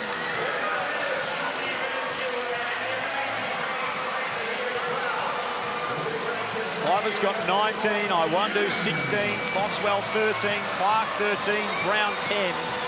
And even without Nathan Sobey, as we've spoken about, this is a South East Melbourne team that has 7 players who average double-figure scoring this season. Their weaponry is unmatched. Well, they've got 6 guys that can create with the basketball in their hands. They've got 7 to 8 guys that shoot the ball effectively from the three-point line.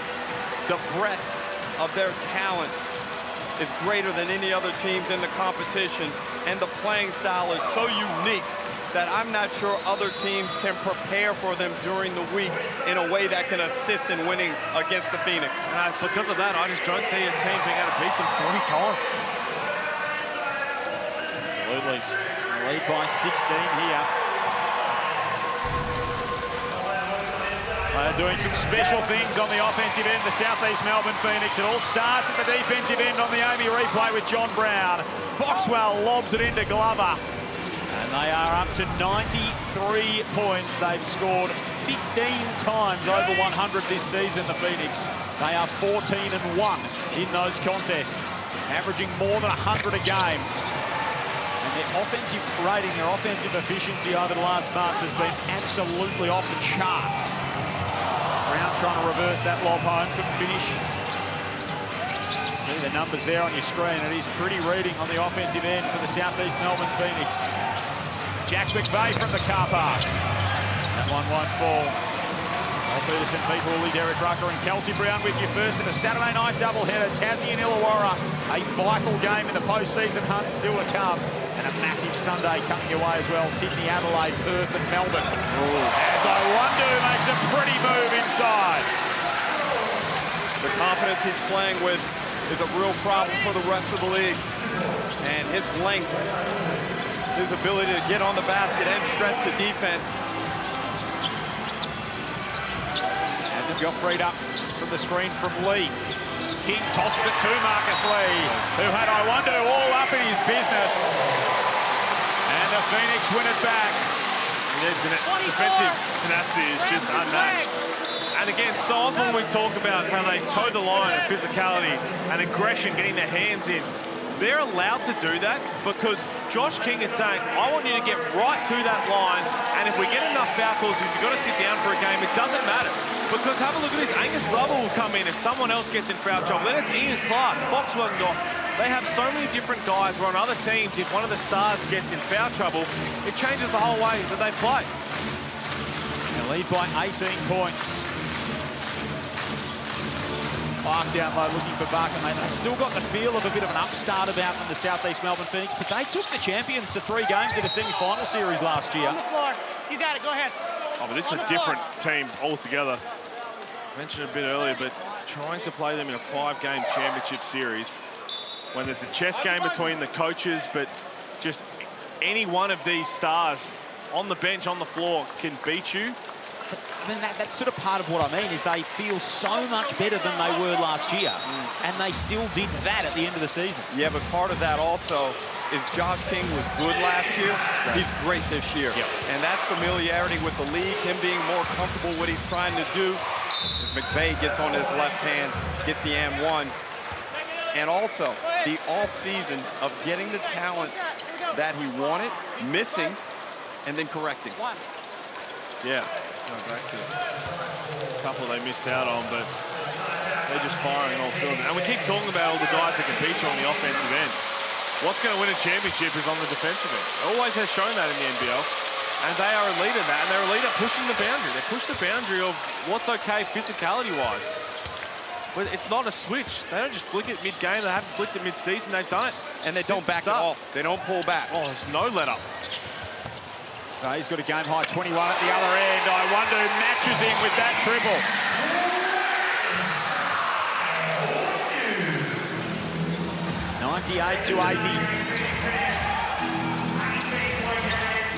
For a 19th win of the season, this Southeast Melbourne Phoenix team. On a historic scoring run at the moment, as far as their franchise is concerned. Sobey pokes it loose. He gets out ahead and lays that one home.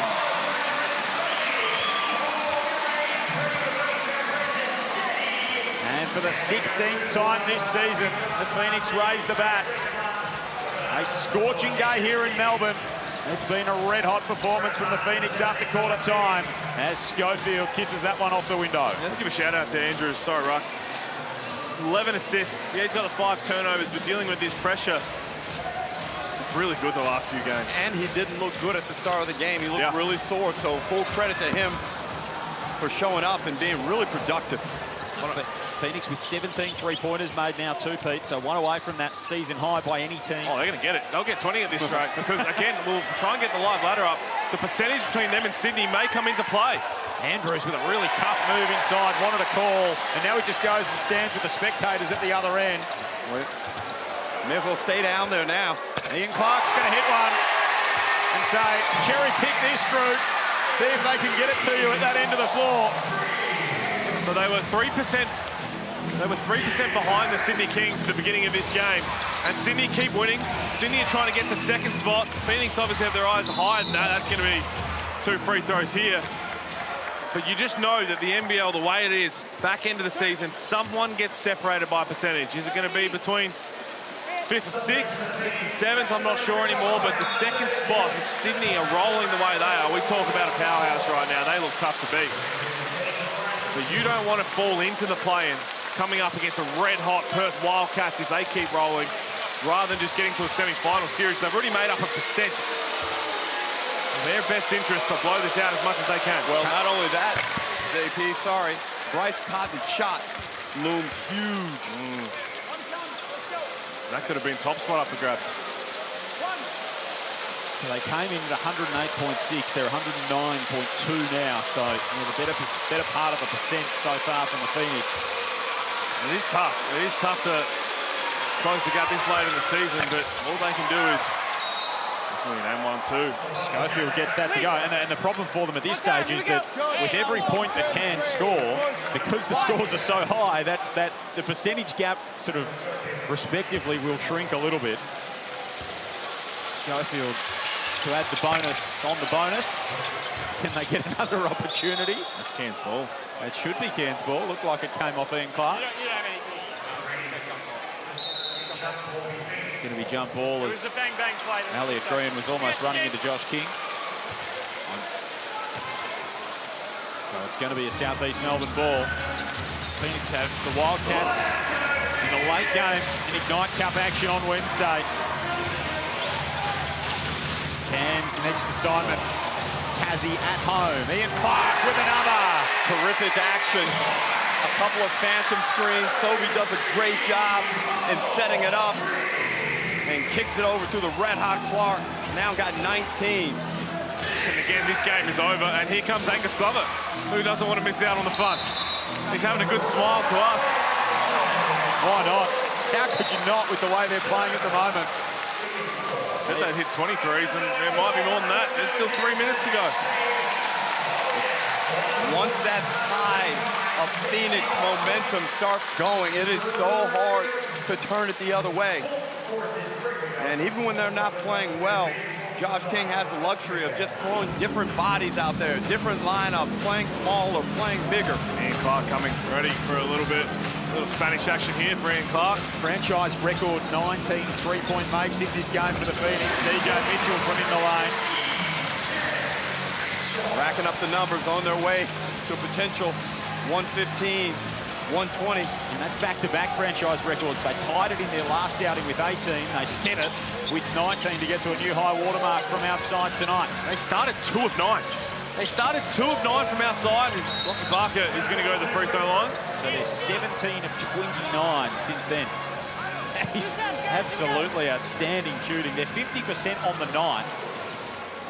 And of course, you remember they had the 58 three-point attempts earlier in the season and made just a third of those against the Illawarra Hawks in overtime. Lockie Barker's at the free throw line. And JP, we must be nearing some type of single game team assist mark also. They've now got 30 assists.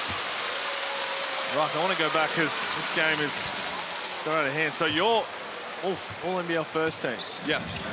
Well, we've got the 3 in there. We've got Sobey, KD and Bryce. You've got Jack McVeigh. I think I've got to get McVeigh in there, and a lot of that is going to be to the detriment of guys like Bryce Hamilton, who's now out for the rest of the season. He would have been a candidate, but we see Nathan Sobey pulling up pre-game hools. So this was slightly unorthodox, Pete? I mean, you call this marquee money. That's marquee money there, Nathan Sobey. And that's a house that he's towing. Oh, I think from what I understand, he likes to get down the coast. It's an early game, so he's going to get down there with the family. That is a, look at that. If he's living in Sydney, that's setting him back $2 million. So that, you see there, that gate there, that's the Nathan Sobey car park. Everyone else parks on the other side, but there's only two types of vehicle that can park there, is our broadcast trucks and Nathan Sobey's truck. I thought that was the broadcast truck. Might be more comfortable.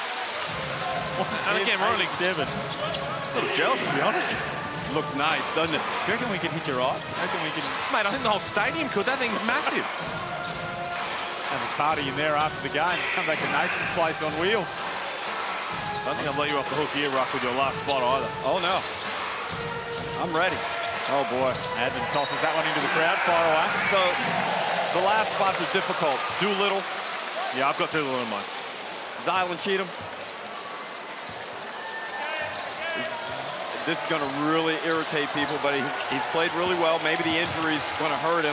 But Xavier Cooks has had a really good season, but probably hasn't done quite enough. Man, you're missing one here that I've got as a lock. Fire from outside. JaVale McGee will be in the consideration. Who am I missing? You're missing PJC, baby. PJC's had a phenomenal year. I think he's second team. I mean, no, positionless as well. We're going to see a lot of guards. I also think the positionless nature of it, when the coaches and captains vote, that they don't think that way. I think they think more traditionally, rather than having 4 guards. And Christian Doolittle's in there for mine as well. Nathan Sobey reaches 12,000 career assists with 8 tonight, 9 points. So the first single-figure scoring game of the season as he checks out with 1:40 remaining. South East Melbourne with 113. To repeat their last 7 games. 111, 124, 124, 97, 108, 123, 113 so far.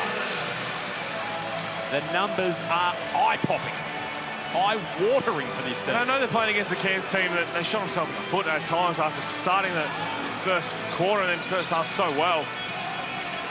But the fact they can get themselves out of a hole, get themselves out of a rut, clearly weren't locked into the start, is another aspect that's going to make them an almighty beat. And a lot of teams would have that start and win a close one, right? They'll win by 5 or 6. They're not up by 26 with 1.5 minutes left. Well, they've held the Taipans to only 25 in this second half. And just generated so much defensive energy. It's just stifled the Taipans. No angles on the offensive end for them. Everything's been tough. Schofield trying to make another tough one there. Mojave King steps into one in rhythm. That's off the front. Galloway gets another look at it. So I know he got subbed out, but shout out Andrew Andrews. 20 points, 11 assists. The only other Taipans player to do that, Scott Machado. Galloway in the corner. Woo! Mojave King cocked it back from a mile away. Couldn't finish it off. That was ambitious. This South East Melbourne team cruising to win number 19 of the season. Daniel Foster inside is fouled.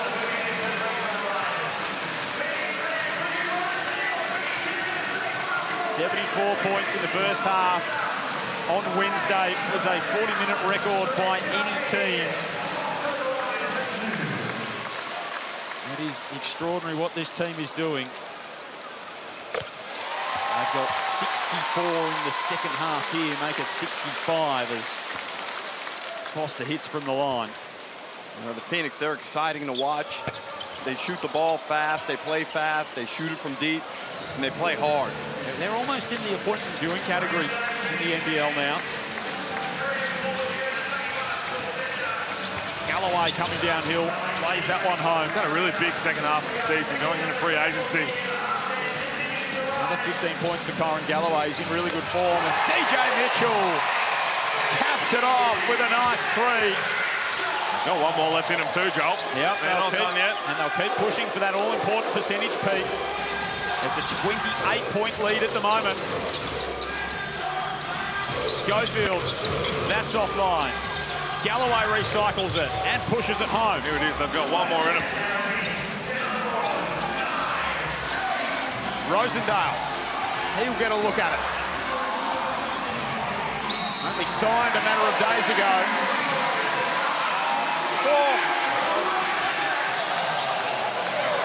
Kyle Adnam will take a very... Well, he almost got the full 40 minutes in, but he'll check out, foul out of the game, 2.5 seconds short.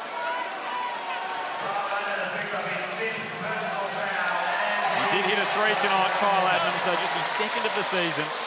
2 of 23 on the campaign.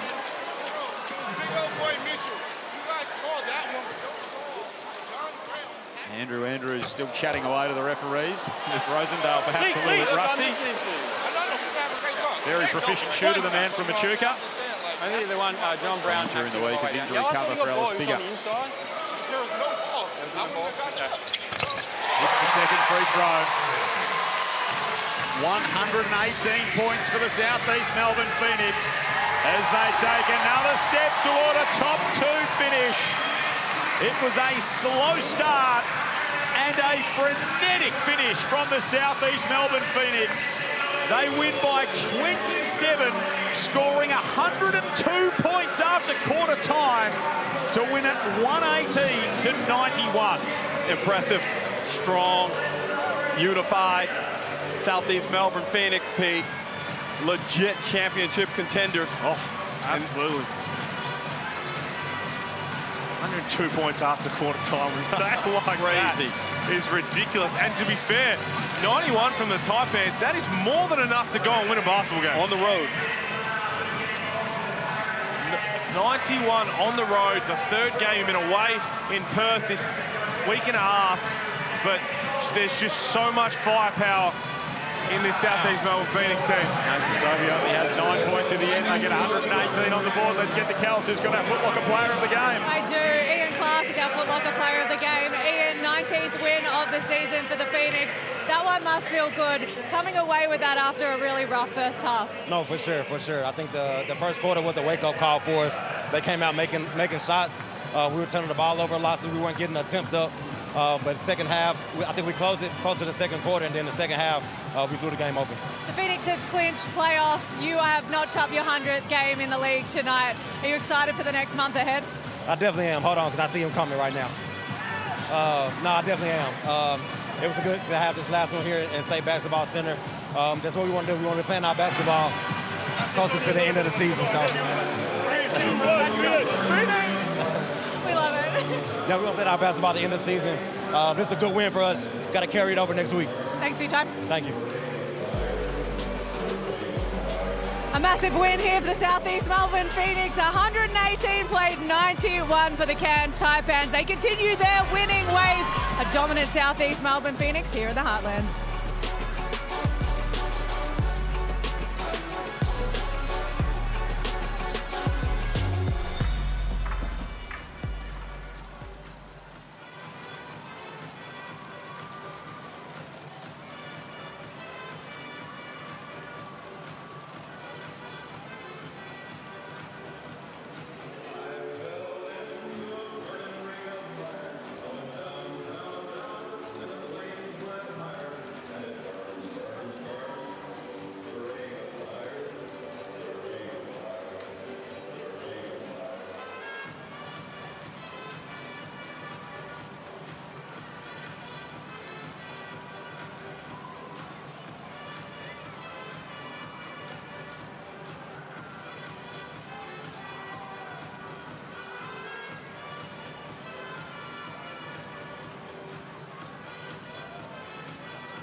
This program is brought to you by Hungry Jack's and Bunnings Warehouse.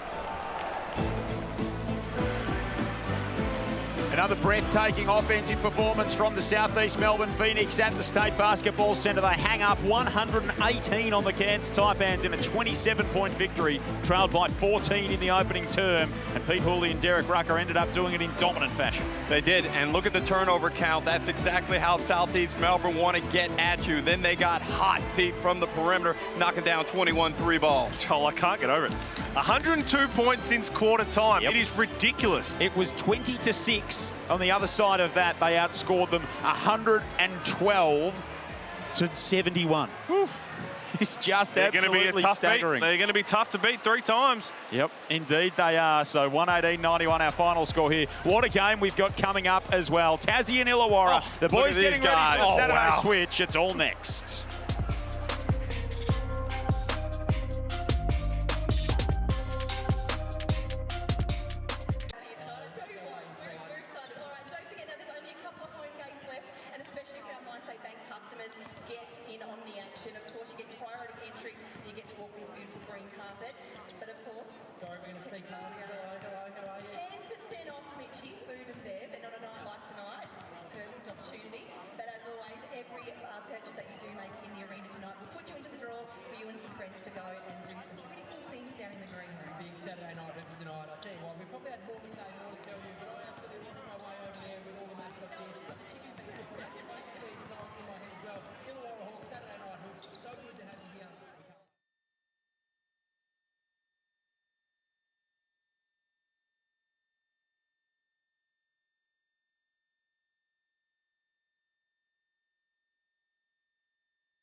This program is brought to you by Hungry Jack's and Bunnings Warehouse.